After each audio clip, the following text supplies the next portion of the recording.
Sziasztok, ez itt egy Star Stables videó, és most megmutatom a lovamat. Ez inkább egy ilyen öltöztetés videó lesz, de ő a lovam, Snofkis, ugye? És akkor most fel is fogom őt öltöztetni. Na.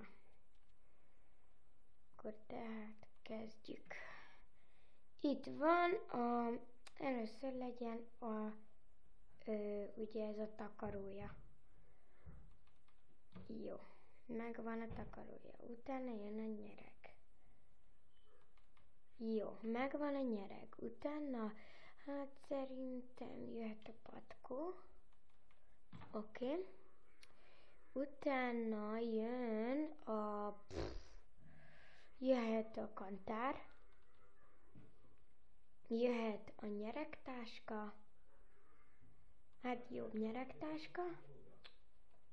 Ez kék színű, van hozzá egy pici nyuszim. Vagy nem tudom. Ott van. És most akkor mehet tovább. Akkor a nyuszira rákattintunk. Jó, megvan a nyuszim. Ugye a masni, a kantára és a vádlé, ugye a ingvédő. Kész, meg is mutatom. És na, x-ed már ki. Így.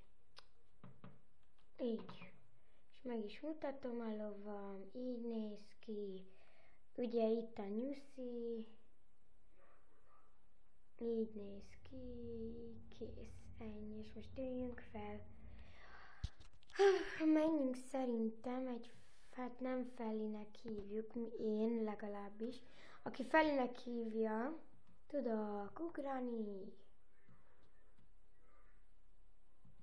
Bejelentem, hogy így tudok ugrani. Jaj! Ó, ez béna. Jó, de így nem tudom irányítani, hogyha kamera van a közembe. Star Rider vagyok. Nem tudom, ki mondja úgy, hogy Star Rider, de úgy azért már ez elég pofátlanság. Bum! Hát, bocs, szinte megy a mosógép. Most megállok. Ez egy ilyen öltöztetős videó volt. Látjátok ott a masni. És ennek a videónak vége. Sziasztok!